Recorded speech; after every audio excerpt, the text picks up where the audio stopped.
Hello.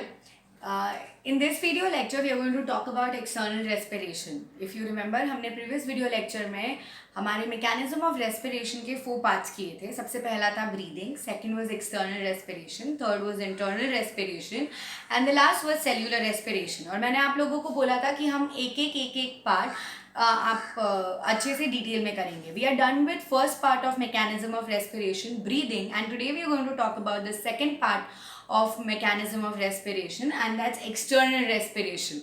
ठीक है, breathing was lungs और atmospheric air के बीच का वास्ता.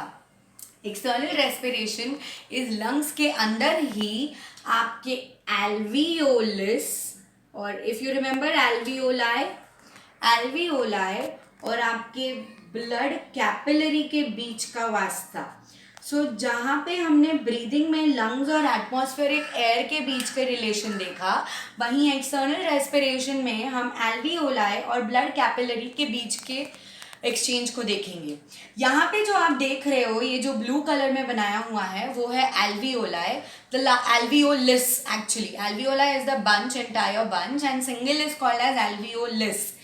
और जो बाहर ब्लैक कलर का जो आप देख रहे हो वो है अंदर आता हुआ ब्लड फ्रॉम पल्मोनरी आर्टरी. ये पल्मोनरी आर्टरी गाइज हार्ट से आती है और यहाँ से बाहर जाता हुआ ब्लड, और ये बाहर जो जा रहा है वो जा रहा है बन के पल्मोनरी वेन.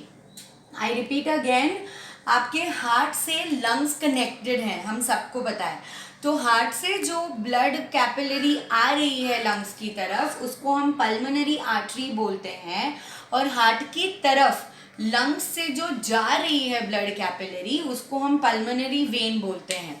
हार्ट से जो पल्मोनरी आर्टरी आ रही है वो कैरी करती है डीऑक्सीजनेटेड ब्लड, और हार्ट को जो पल्मोनरी वेन जा रही है लंग से वो कैरी करती है oxygenated blood. Okay, now let's talk about external respiration में क्या होता है.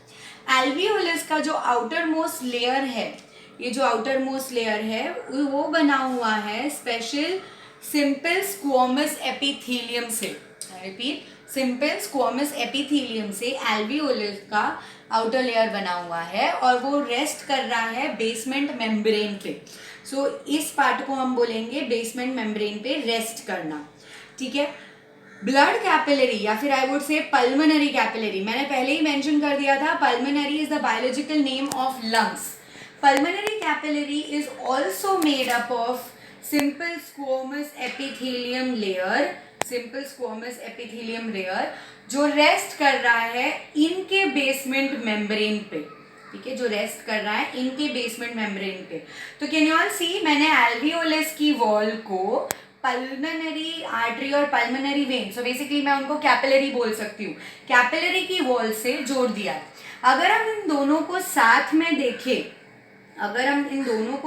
देखें, तो they will be called as respiratory membrane. दोनों को एक साथ करेंगे, एल्वियोलाई के simple squamous epithelium basement membrane के साथ, ब्लड कैपिलरी के simple squamous epithelium basement membrane के साथ, together we take it as respiratory membrane. और आपका एक्चुअल जो एक्सचेंज होता है वो इस रेस्पिरेटरी मेम्ब्रेन के अक्रॉस होता है. ठीक है, नाउ लेट्स टॉक अबाउट आपका एक्सटर्नल रेस्पिरेशन होता कैसे है. ये पूरा निर्भर है एक ही चीज पे है, और वो है आपका प्रेशर ग्रेडियंट. पूरा निर्भर है एक ही चीज पे, और वो है आपका प्रेशर ग्रेडियंट. अब इस प्रेशर ग्रेडियंट का क्या है? Pressure gradient is nothing but the pressure of gas off any kind of metal inside the gas. भले ही वो कार्बन डाइऑक्साइड हो, वो ऑक्सीजन हो, नाइट्रोजन हो, सल्फर हो, कोई भी तरीके के गैस के जो मटीरियल्स हैं, एटम्स हैं, उनका प्रेशर क्या है, और उस बेसिस पे आपके प्रेशर ग्रेडियंट के बेसिस पे यहाँ पे एक्सचेंज होगा. Okay, the pressure gradient of carbon dioxide अगर हम देखें, मैं यहाँ कार्बन डाइऑक्साइड ब्लैक में कर रही हूँ.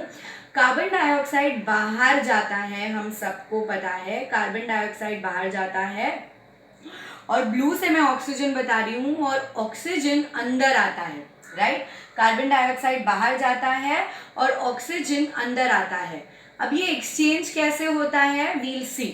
जो डीऑक्सीजनेटेड ब्लड है वो मैक्सिमम अगर देखा जाए तो आपका कार्बन डाइऑक्साइड का कॉन्सेंट्रेशन इसके पास ज़्यादा होता है, और जो ऑक्सीजनेटेड ब्लड है उसमें ऑक्सीजन का कॉन्सेंट्रेशन ज़्यादा होता है, करेक्ट।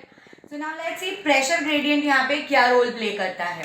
आपका देखोगे पार्शियल प्रेशर और कार्बन डाइऑक्साइड का कैपिलरी ब्लड में कार्बन डाइऑक्साइड का प्रेशर और पार्शियल प्रेशर इज 45 mmHg, वेराज आपके एल्वियोलाई एयर में कार्बन डाइऑक्साइड का partial pressure is only 40 mmHg. So you all know that partial pressure has the affinity to move from higher concentration to lower concentration जब तक वो equilibrium तक ना पहुंच जाए। तो बस यहाँ पे भी यही होना है, जैसे जैसे ब्लड यहाँ से फ्लो करेगा यहाँ पे पार्शियल प्रेशर ज़्यादा है कार्बन डाइऑक्साइड का और यहाँ पे पार्शियल प्रेशर कम है। तो प्रेशर ग्रेडियंट की वजह से पार्शियल प्रेशर कम और ज़्यादा होने की वजह से यहाँ से ज़्यादा वाला कम की तरफ चला जाएगा और सारा कार्बन डाइऑक्साइड मॉलिक्यूल इस तरफ शिफ्ट होने लगेगा from alveoli blood to alveoli air, ठीक है। कैपिलरी ब्लड से एयर में जाएगा। Just mark all the words what I am using, do not get confused. Now let's talk about oxygen. अगर आप देखे जाओगे तो partial pressure of oxygen in your blood is only 40 mmHg। Blood में partial pressure of oxygen, sorry यहाँ पे नहीं होगा वो, आई एम रियली सॉरी, यहीं होगा।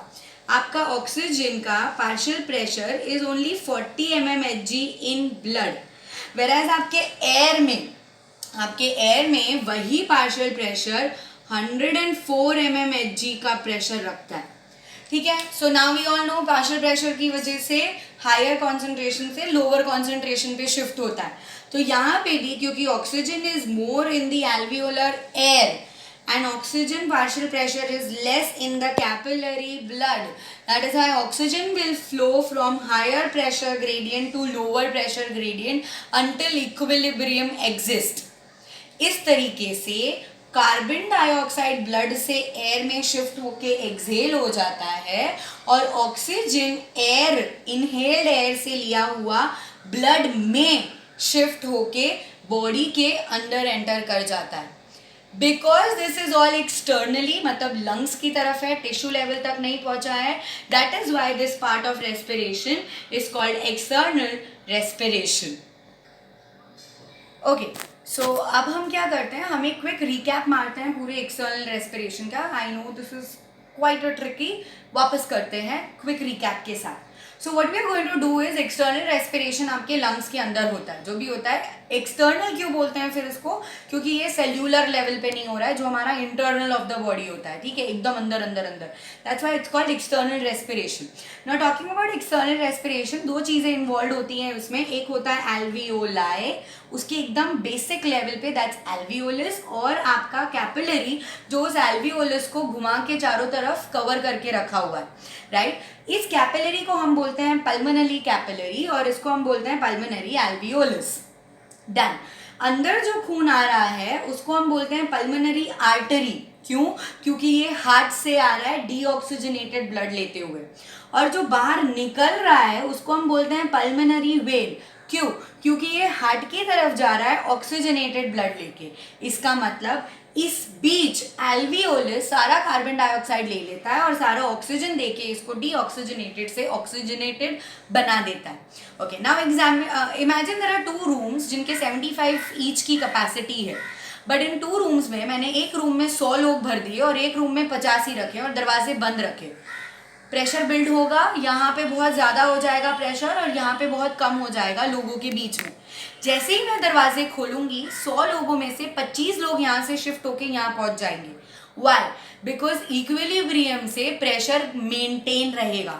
This is what I was talking about pressure gradient, जो यहाँ पे भी काम आ रहा है। आपके कार्बन डाइऑक्साइड का प्रेशर आपके ब्लड कैपिलरी में, जो एल्वियोलस को पूरा घुमा के रखा हुआ है, उस ब्लड कैपिलरी में कार्बन डाइऑक्साइड का प्रेशर 45 mmHg है, जबकि उसी के अंदर वो बीच के एल्वियोलाई में इट इज ओनली 40 mmHg। तो प्रेशर यहाँ हाई है, वहाँ कम है। प्रेशर ग्रेडियंट यही काम करता है हायर टू लोअर करके इक्विलिब्रियम करने का. सो फटाक से 45 to 40 में शिफ्ट होने लगेंगे कार्बन डाइऑक्साइड के मॉलिक्यूल्स अंटिल हम उसको इक्वल रखें. ब्लड का फ्लो चलता रहेगा, ऐसे ही ये शिफ्ट होते रहेंगे तो कार्बन डाइऑक्साइड ब्लड में से निकल के एयर में चला जाएगा. सिमिलर वे में ऑक्सीजन का पार्शियल प्रेशर ब्लड में 40 mmHg है, जबकि एल्वियोलर एयर में इट इज 104 mmHg. आपने जस्ट सांस ली है, हाईली रिच इन ऑक्सीजन. इसीलिए यहाँ पे हाई और यहाँ पे लो होने की वजह से सारा ऑक्सीजन एयर से शिफ्ट होकर ब्लड में आ जाएगा और धीरे धीरे जैसे जैसे ब्लड आगे घूमता रहेगा वैसे वैसे प्रेशर ग्रेडियंट की वजह से कार्बन डाइऑक्साइड एयर में जाता रहेगा और ऑक्सीजन एयर से ब्लड में आता रहेगा. In this way deoxygenated blood धीरे धीरे ऑक्सीजनेटेड बनता रहेगा and exchange of gases will take place through respiratory membrane. What is respiratory membrane? The simple squamous epithelium layer of alveolus and blood capillary rested on a basement membrane together are called as respiratory membrane. I hope आप लोगों को external respiration समझ में आया हो. कुछ भी doubt हो तो please ask me in the comment section. I will reply. Thank you so much. In the next video lecture we will be putting the third part of the mechanism of respiration, that's internal respiration. Thank you and signing out.